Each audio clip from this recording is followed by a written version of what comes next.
엄마, 여기 잠깐만 계세요. 차에 두고 온 걸 가지러 갔다 올게요. 그 한마디가 깊은 산속의 공기를 얼어붙게 만들었습니다. 시간이 멈춘 것만 같았어요. 차가운 바위에 앉아 있던 제 심장이 멎는 것 같았습니다. 아, 결국 이렇게 오는구나. 내 아들이 정말 날 버리려는구나. 단풍이 절정인 깊은 산자락, 인적 하나 없는 이곳에서 저는 모든 것을 깨달았습니다. 지난 몇 달간의 의심과 두려움이 현실이 되는 순간이었죠. 그래, 여기서 끝내자. 더 이상 실망하지 말자. 스스로에게 다짐했습니다. 하지만 민호가 차로 발걸음을 옮기는 순간 제 안에서 무언가가 터져 나왔습니다. 25년 전 그의 돌잔치 때의 모습, 중학교 입학식 날의 설렘, 대학 합격 소식을 들고 왔던 겨울날. 모든 기억이 한순간에 파도처럼 밀려왔어요.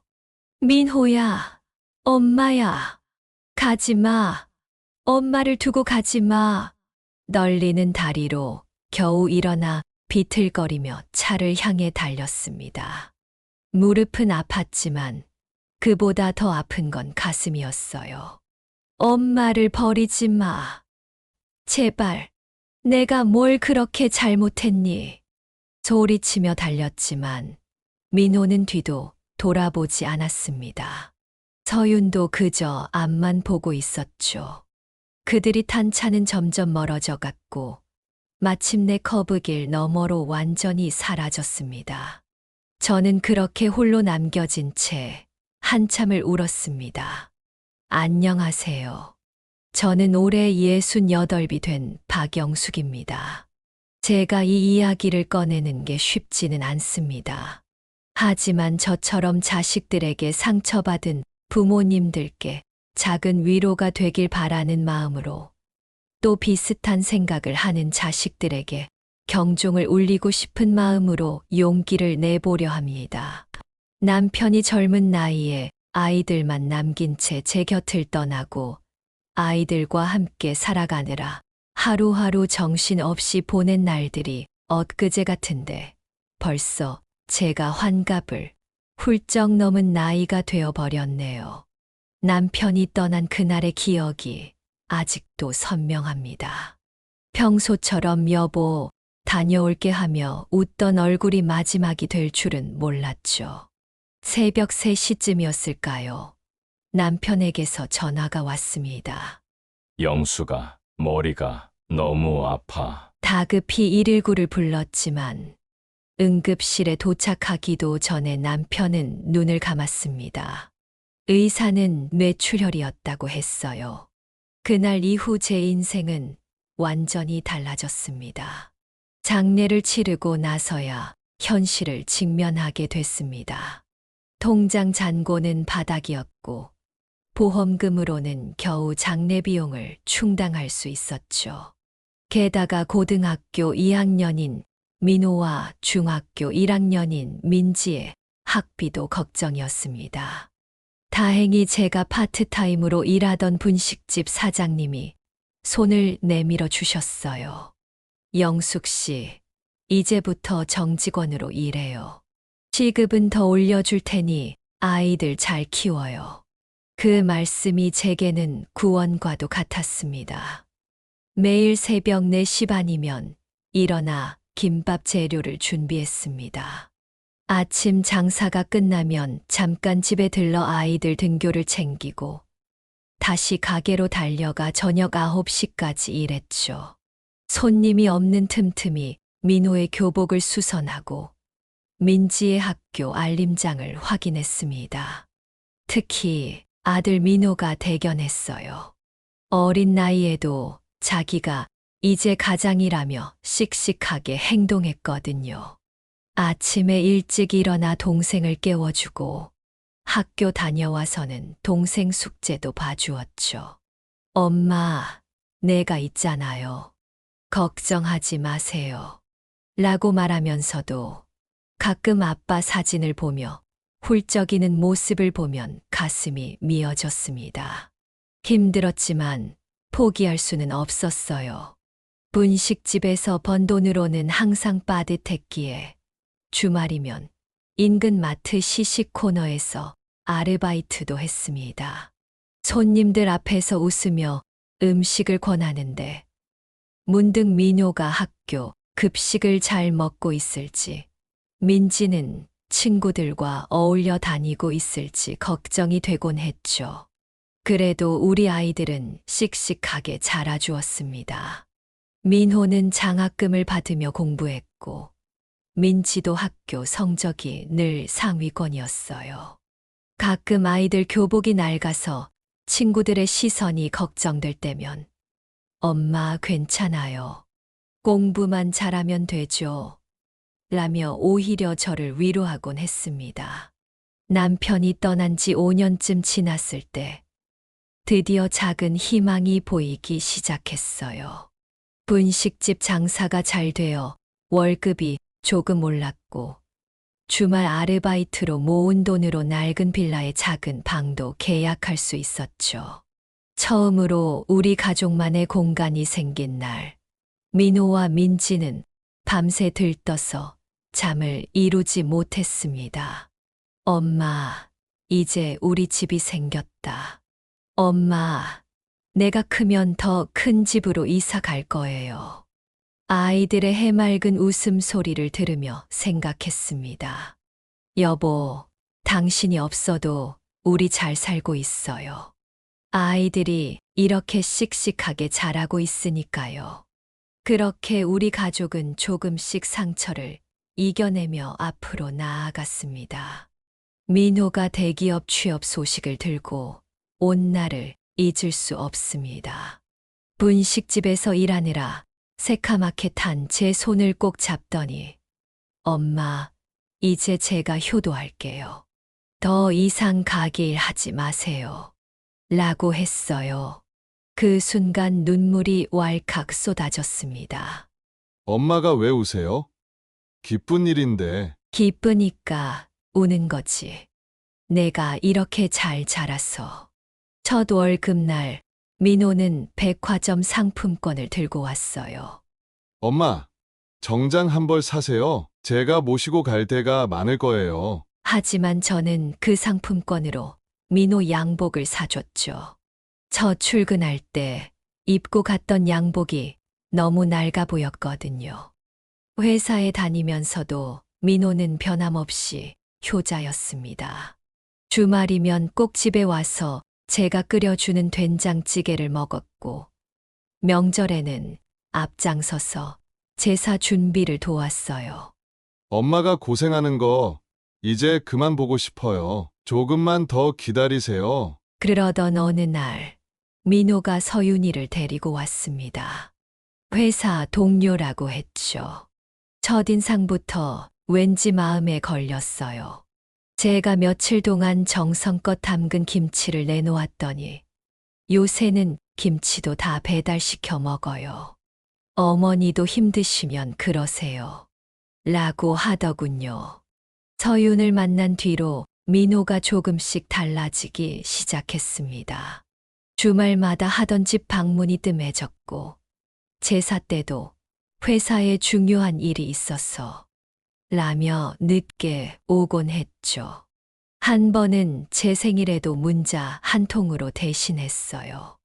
엄마, 오늘 서윤이랑 중요한 약속이 있어서 다음에 꼭 식사 모시고 갈게요. 그래도 일할 때만큼은 여전히 성실했습니다. 과장 진급 소식을 들고 왔을 때 민호는 또다시 제 손을 잡았어요. 엄마, 이제 진짜 큰 선물 드릴게요. 조금만 더 기다리세요. 그 말을 들으며 얼마나 뿌듯했는지 모릅니다. 어느 날 민호가 서윤과 함께 찾아와서는 결혼하겠다고 했습니다. 너무 갑작스러워서 말을 잇지 못하고 있는데 서윤이 불쑥 말을 꺼냈어요. 어머니, 결혼식은 작게 하고 싶어요. 신혼여행은 몰디브로 가려고 하는데 거기가 좀 비싸서 어머니가 도와주시면 안 될까요? 제가 모아둔 얼마 안 되는 저축금을 떠올리며 망설이고 있을 때 민호가 거들었습니다. 엄마, 제가 나중에 꼭 갚을게요. 결국 적금을 해약했고 그들은 호화로운 신혼여행을 다녀왔습니다. 결혼식 전날 서윤의 어머니가 저를 찾아왔어요. 처음 뵙는 자리였는데 웬일로 비싼 백화점 상품권을 건네시더군요. 우리 서윤이가 좀 예민해서 앞으로 잘 부탁드려요.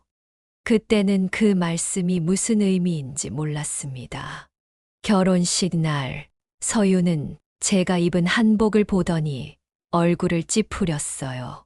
어머니, 그 한복 좀 촌스러워 보이는데 웨딩숍에서 대여해드린다고 했잖아요. 제가 20년 전 민호 돌잔치 때 입었던 평생 간직하고 싶던 한복이었는데 결국 서윤 어머니가 준비한 드레스로 갈아입어야 했습니다.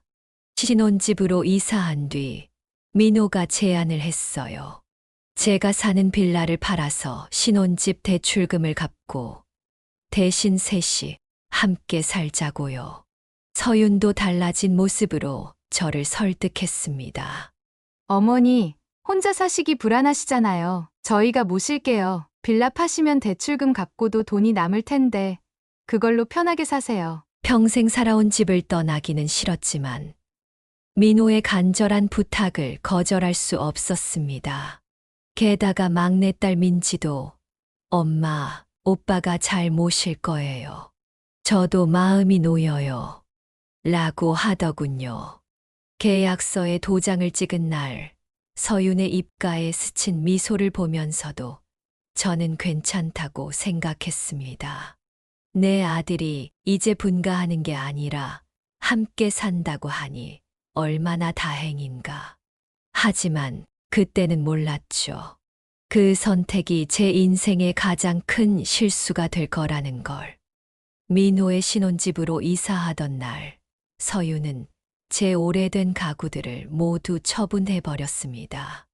어머니, 이제 새 출발하시는 거예요. 옛날 물건들은 다 버리고 새로 시작해요. 남편과 찍은 사진들, 아이들 어린 시절 앨범, 20년 동안 모은 그릇들, 모두 그렇게 사라져 버렸습니다.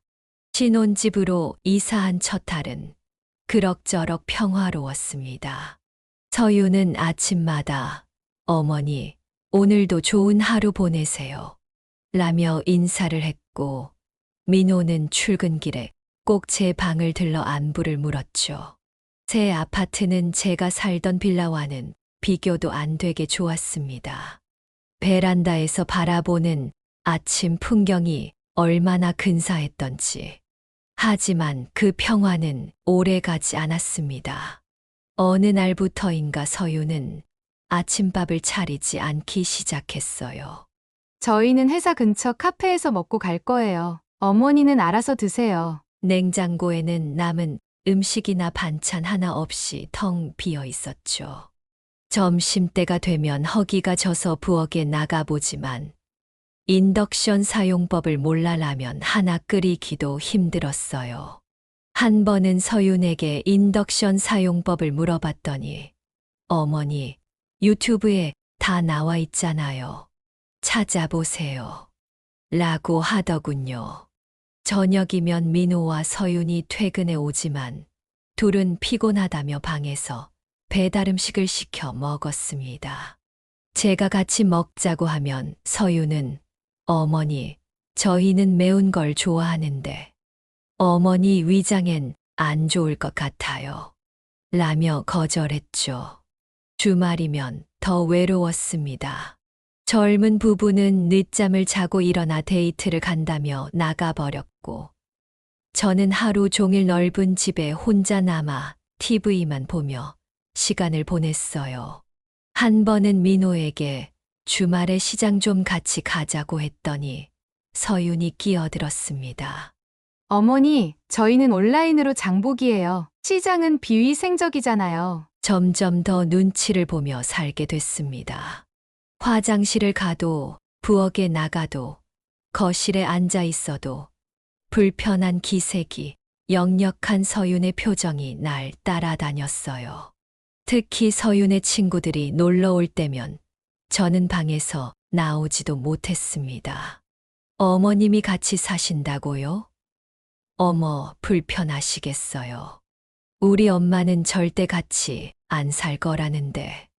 이런 대화가 귀에 들려올 때마다 가슴이 철렁 내려앉았습니다. 설상가상으로 무릎 관절염이 심해져서 집안일도 예전처럼 하기 어려워졌어요. 어느 날은 걸레질을 하다가 그만 주저앉고 말았죠. 한참을 움직이지 못하고 있는데 마침 일찍 퇴근한 서윤이 그 모습을 보았습니다. 어머니, 이제 집안일도 못 하시는 거예요?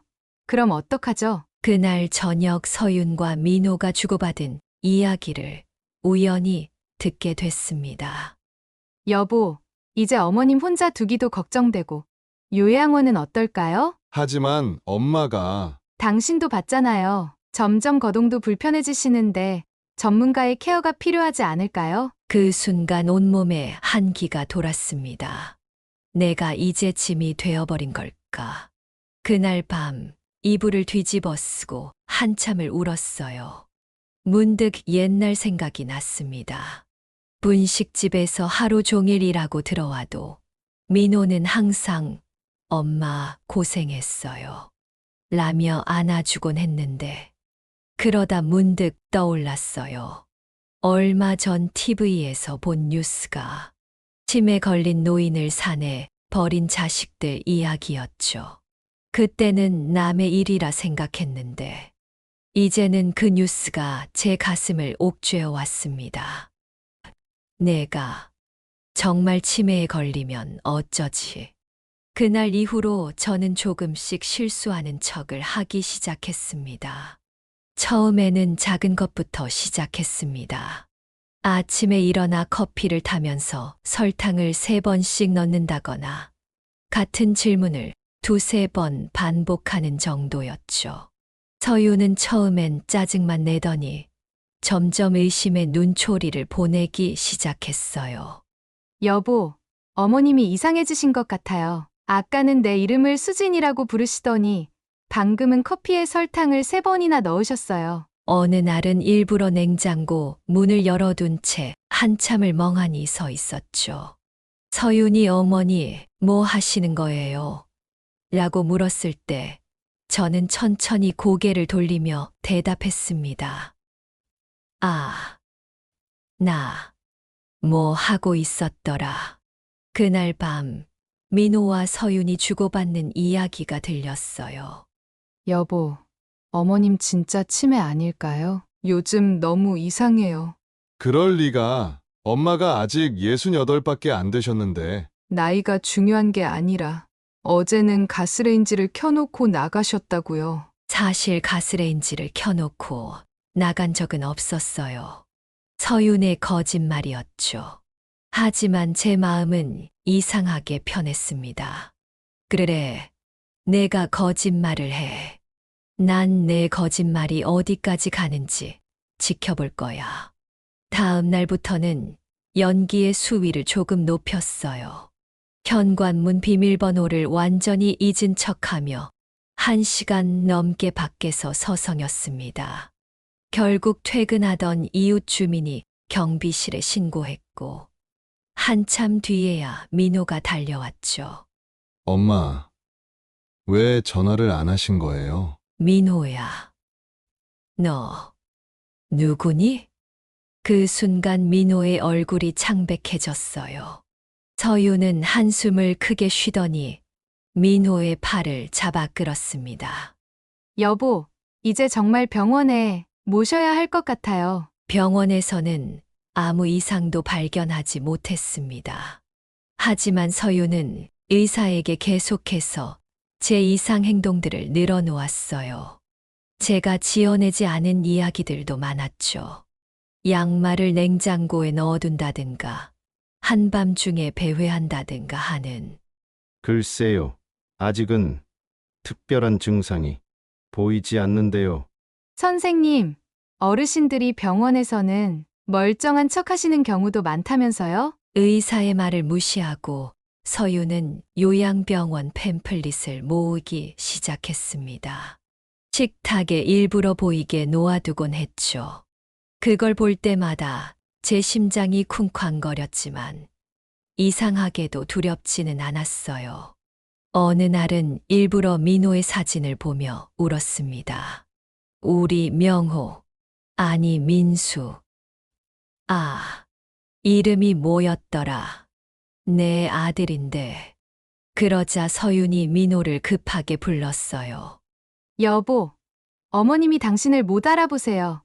이제 정말 심각해요. 민호는 그저 멍하니 저를 바라보더군요. 그의 눈에서 죄책감과 두려움이 동시에 보였습니다. 엄마, 저예요. 민호예요. 저는 그저 멍한 표정을 지으며 중얼거렸죠. 민호, 누구였더라.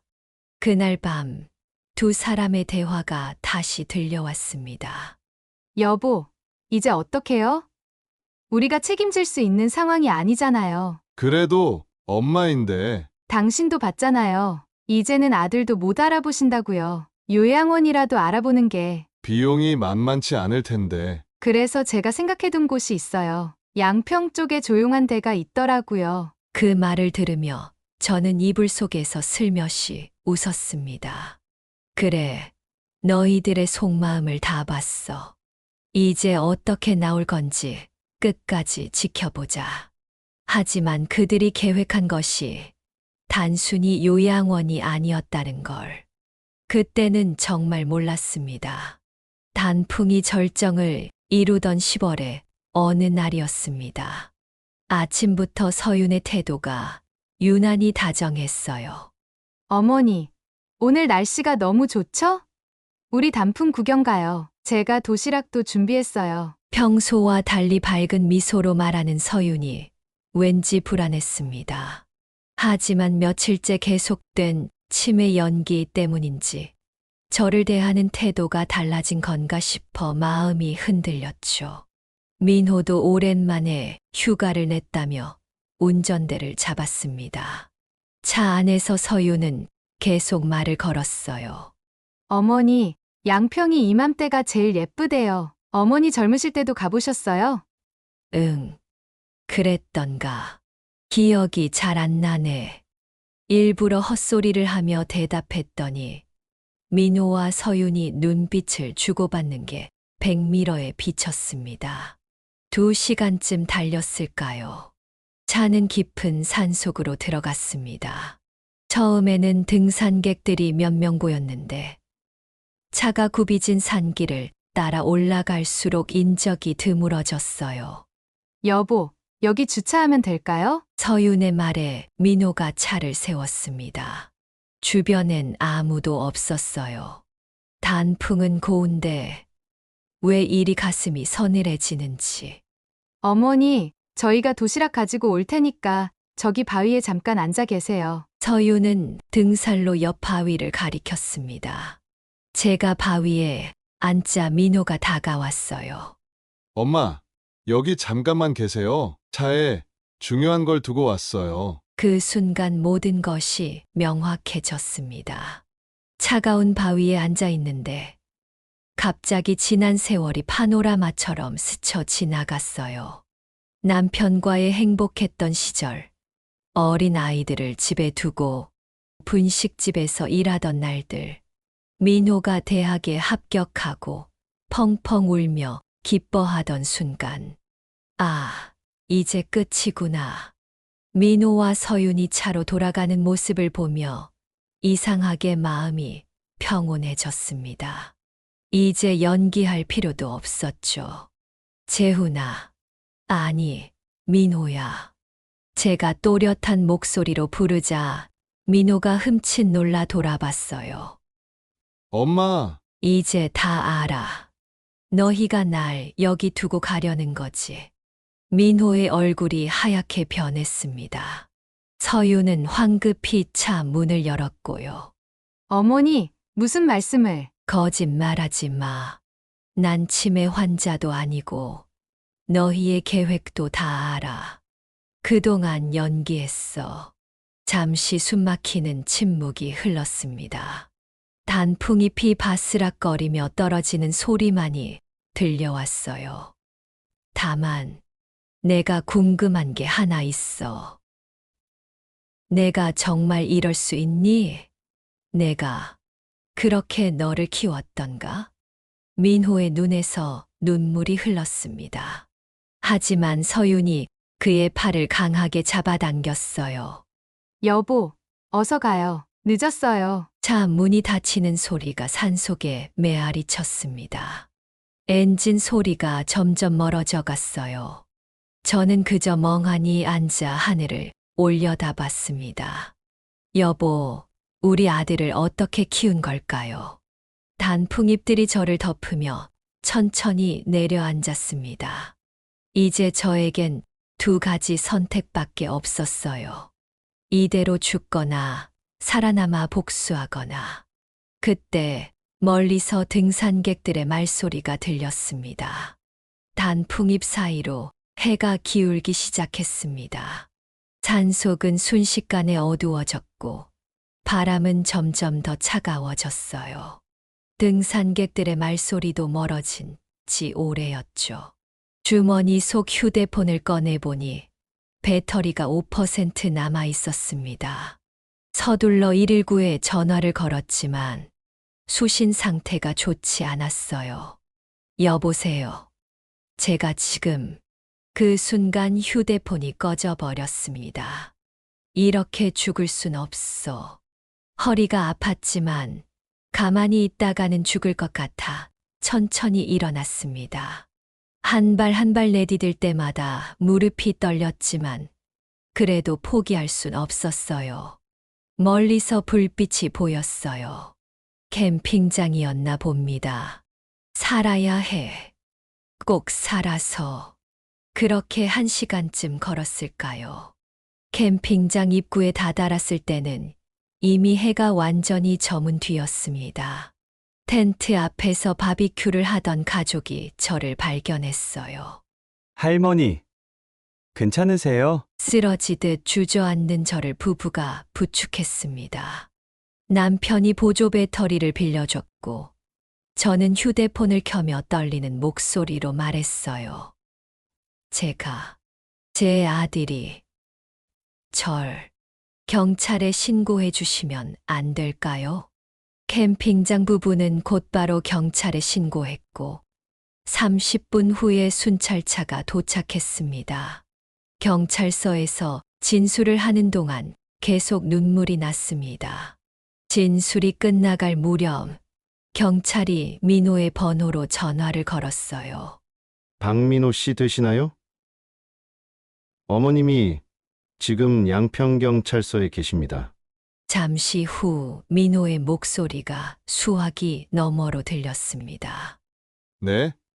정말요? 아, 어머니가 갑자기 사라지셔서 얼마나 걱정했는지, 치매 증상이 심해지셔서. 그 뻔뻔한 거짓말을 듣는 순간 제 안에 뭔가가 확 끊어졌습니다. 주사관님, 제가 보여드릴 게 있습니다. 충전된 휴대폰을 켜서 보여드렸어요. 몇 달 동안 녹음해둔 대화들, 몰래 찍어둔 사진들. 서윤이 요양원 팸플릿을 보며 찍은 사진, 둘이 저를 두고 수군거리는 걸 녹음한 파일들, 그리고 오늘 아침 차 안에서 찍은 동영상까지. 저는 치매 환자가 아닙니다. 아들과 며느리가 저를 없애려고 한 거예요. 모든 증거가 여기 있어요. 경찰들은 제 휴대폰 속 증거들을 하나하나 확인했습니다. 사진, 녹음 파일의 날짜와 시간이 모두 기록되어 있었고, 대화 내용도 선명했어요. 2시간쯤 지났을까요? 민호가 경찰서에 도착했습니다. 서윤은 오지 않았더군요. 엄마, 정말 다행이에요. 어디 계신지 모르고. 그때였어요. 경찰이 민호의 어깨에 손을 얹었습니다. 박민호 씨, 모인유기 및 살인미수 혐의로 체포하겠습니다. 민호의 얼굴이 하얗게 변했습니다.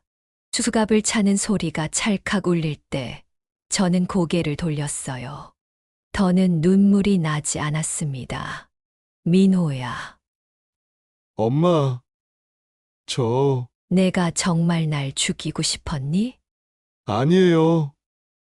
전 그런 게, 그래, 죽이진 않았지.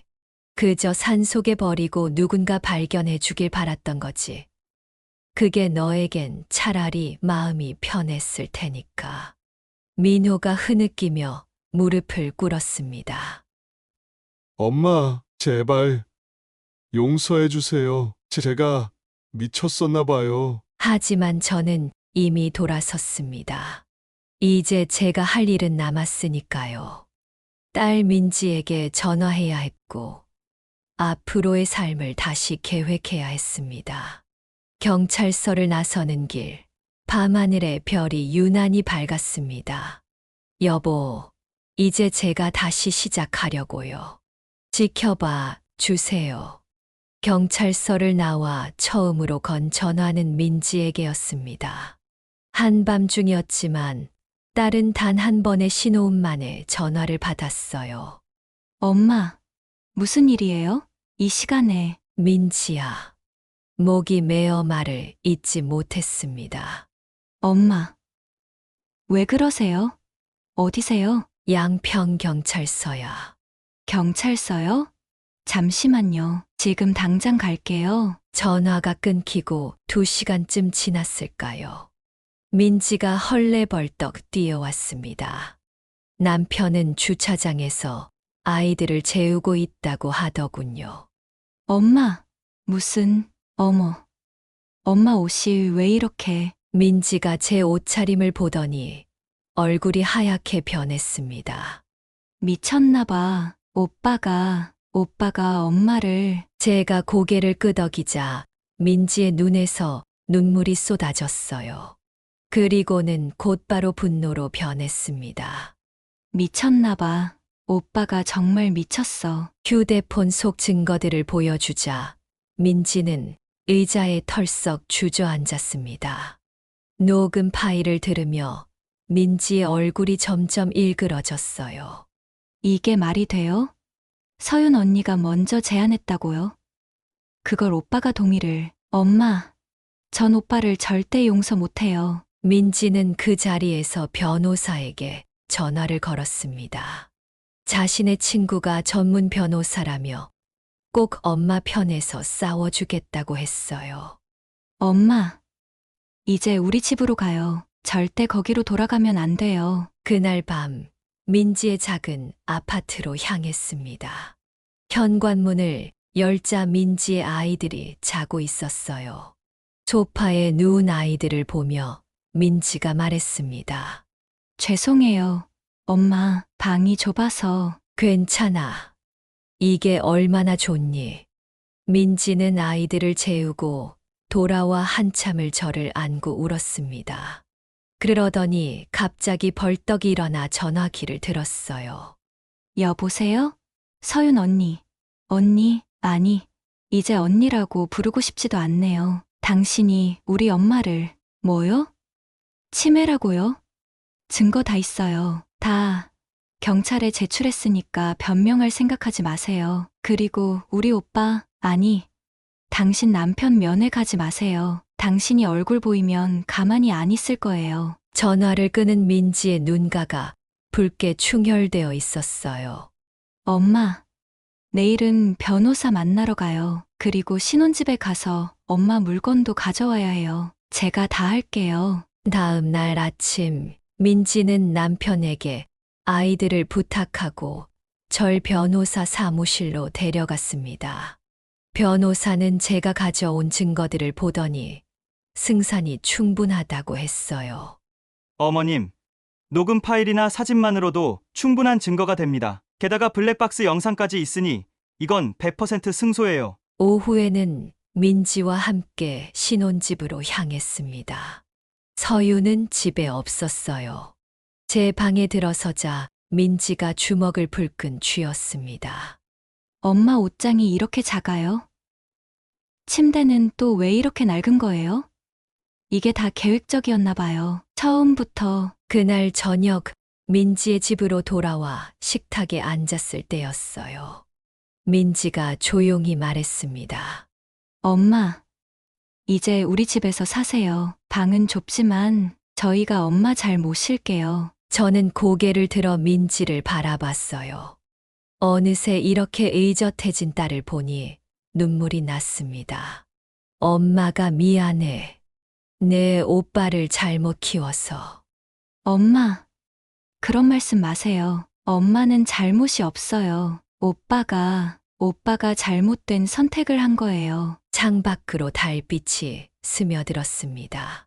작은 방이지만 이곳에서 새로운 시작을 해야겠다고 생각했어요. 아직은 마음이 아프고 두렵지만 이제는 혼자가 아니니까요. 재판은 한 달 뒤에 열렸습니다. 법정에 들어서는 순간 피고석에 앉아있는 민호와 서윤이 보였어요. 민호는 초췌한 얼굴로 고개를 숙이고 있었고 서윤은 여전히 당당한 표정이었습니다. 피고인들은 살인미수 및 노인유기 혐의로 기소되었습니다. 검사가 증거를 하나씩 제시할 때마다 법정은 술렁였습니다. 특히 제가 녹음해둔 대화가 재생되자 방청석에서 탄식이 터져 나왔어요. 재판장에는 녹음된 파일이 재생되었어요. 서윤이가 여보, 이제 어머님 혼자 두기도 걱정되고 요양원은 어떨까요? 라고 말하자 민호는 하지만 엄마가 라며 말끝을 흐렸어요. 당신도 봤잖아요. 점점 거동도 불편해지시는데. 비용이 만만치 않을 텐데. 그래서 제가 생각해둔 곳이 있어요. 양평 쪽에 조용한 데가. 법적으로는 이게 살인미수가 되냐는 변호인의 주장에 검사가 다음 증거를 제시했습니다. 피고인들은 피해자를 산 중턱에 버리고 떠났습니다. 당시 이물 시간이 오후 5시 32분. 기온은 영하로 떨어질 것으로 예보되었으며 피해자는 제대로 된 방한복도 갖추지 못한 상태였습니다. 이는 명백한 살인의 고의가 있었다고 볼 수 있습니다. 그때 민호가 갑자기 일어섰어요. 재판장님, 제가 하고 싶은 말이 있습니다. 피고인, 말씀하십시오. 저는 정말 어머니를 죽이고 싶진 않았습니다.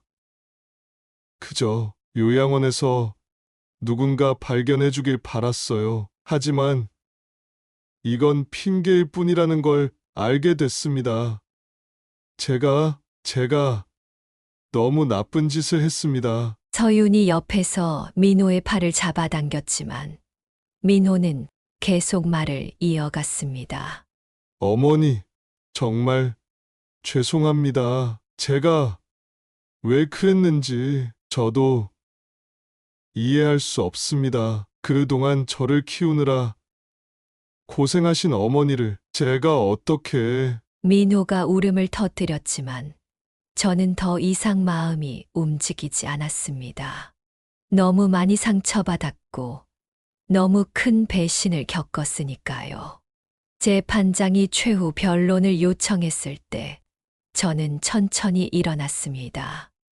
저는 제 아들을 용서하고 싶지 않습니다. 하지만 법정 구속된 이후 매일 반성문을 보내온 것도 사실입니다. 재판장님의 현명한 판단에 따르겠습니다. 판결이 내려졌습니다. 민호는 3년, 서윤은 5년의 실형을 선고받았어요. 서윤의 형량이 더 높은 건 사전에 치밀하게 계획했다는 정황이 인정됐기 때문이라고 해요. 법정을 나서는데 서윤 어머니가 달려왔습니다. 어머님, 우리 서윤이 좀 한 번만 봐주시면 안 될까요? 민지가 앞을 막아섰어요. 이제 그만 가세요. 당신 딸이 우리 엄마를 죽이려 했다는 걸 아직도 모르시나요? 차가운 겨울바람이 불어오는 법원 앞 계단에 서서 생각했습니다. 이제 정말 끝난 걸까? 민지가 제 어깨를 감싸 안았어요. 엄마, 이제 우리 집에 가요. 애들이 엄마 좋아하는 김치찌개 해달라고 노래를 부르고 있을 거예요. 발걸음을 옮기는데 문득 하늘이 눈부시게 파래 보였습니다. 여보, 이제 저 정말 새로 시작할 수 있을 것 같아요. 민지의 집으로 이사 온 지도 어느새 6개월이 지났습니다.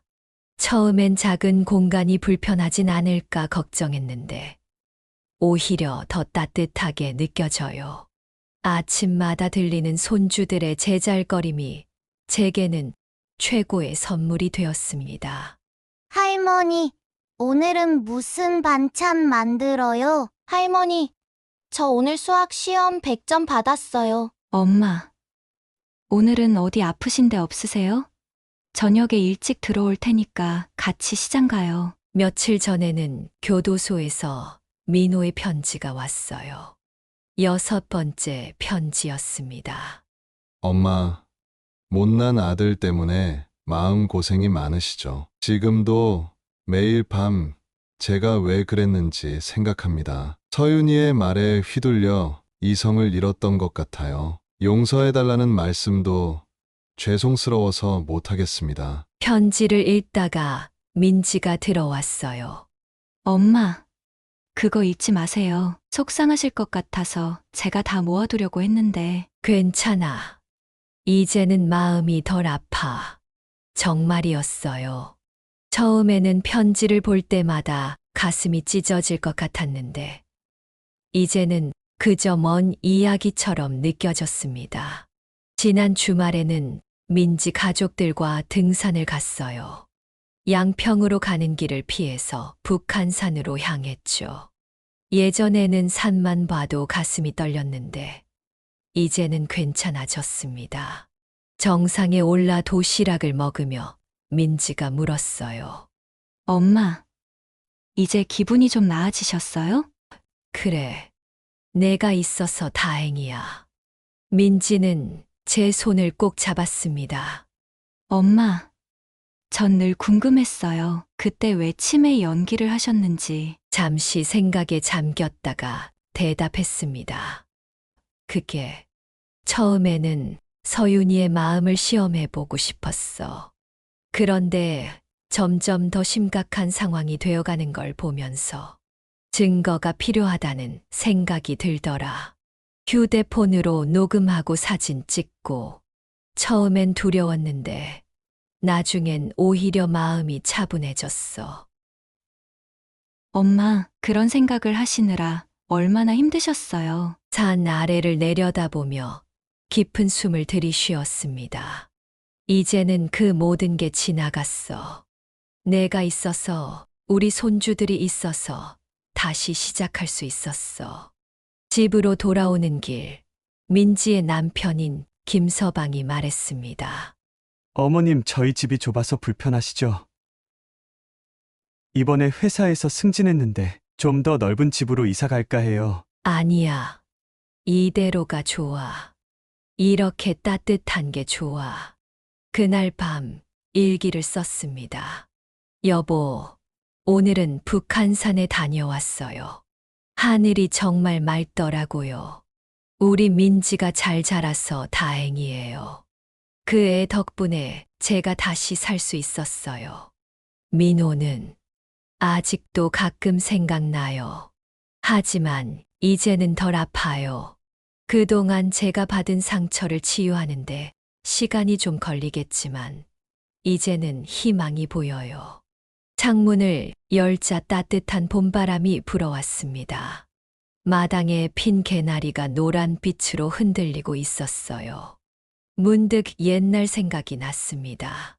하지만 이제는 그 기억이 저를 아프게 하지 않았어요.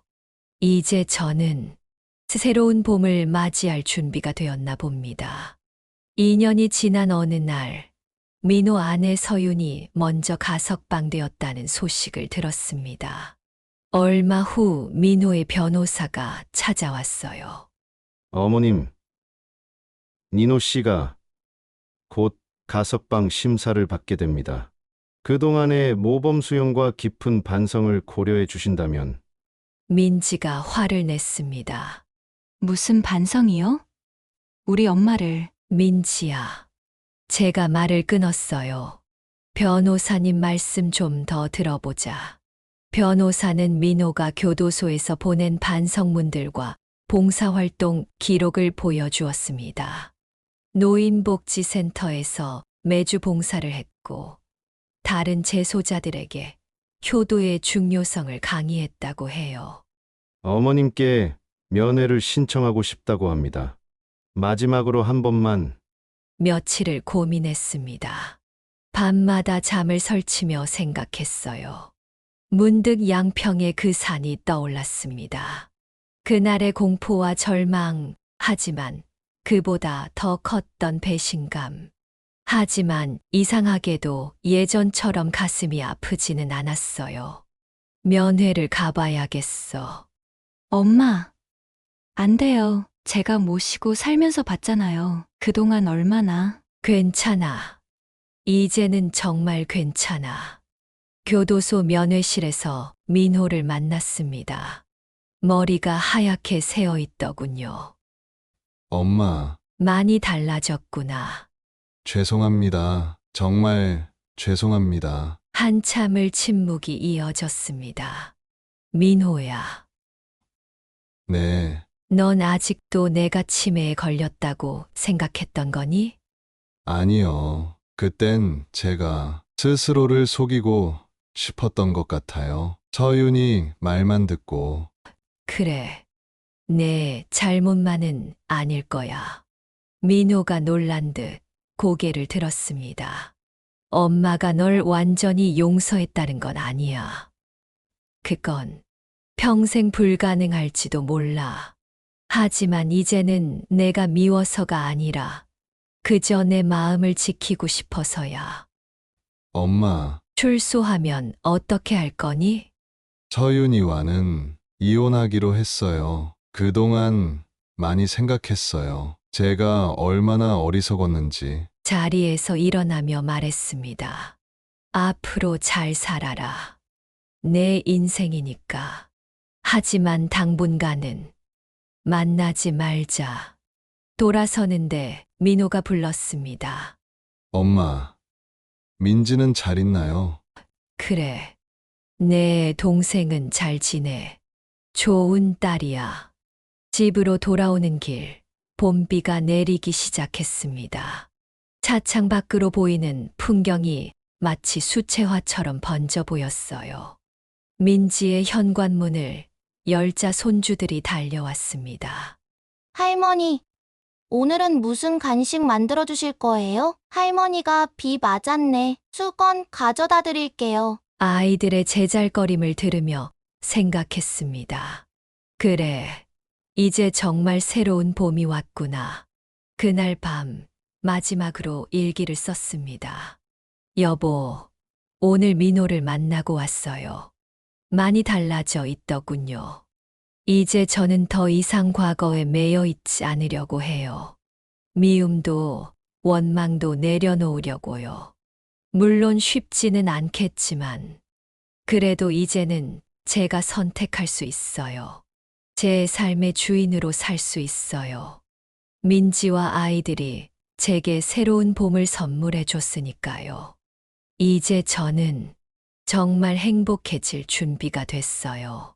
창밖에서 들려오는 봄비 소리가 자장가처럼 포근했습니다. 여기까지가 박영숙 할머니의 사연이었습니다. 치매 연기로 자식의 마음을 시험했던 할머니, 그리고 그 과정에서 겪으신 배신과 아픔, 그리고 새로운 시작까지 할머니의 이야기를 들려드렸습니다. 현재 할머니는 딸 민지 씨와 함께 살고 계시며 손주들의 사랑을 받으며 조금씩 마음의 상처를 치유하고 계신다고 합니다. 할머니께서는 이 이야기가 세상에 알려지길 원하셨습니다. 비슷한 상황에 처한 다른 부모님들에게 작은 위로가 되길 바라는 마음에서요. 영숙 할머니께서는 시청자 여러분들에게 한 말씀 부탁하셨습니다. 내 이야기를 들어주셔서 감사합니다. 부모를 버리는 자식도 있지만 부모를 더 잘 모시는 자식도 있다는 걸 전하고 싶었어요. 우리 민지처럼요. 할머니의 사연을 끝까지 들어주신 여러분께 진심으로 감사드립니다. 댓글로 할머니께 응원의 메시지를 남겨주시면 전부 전달해 드리도록 하겠습니다. 그리고 이런 사연들이 더 많은 분들에게 전해질 수 있도록 구독과 좋아요도 부탁드립니다. 다음 시간에는 또 다른 분의 이야기로 찾아뵙겠습니다. 감사합니다.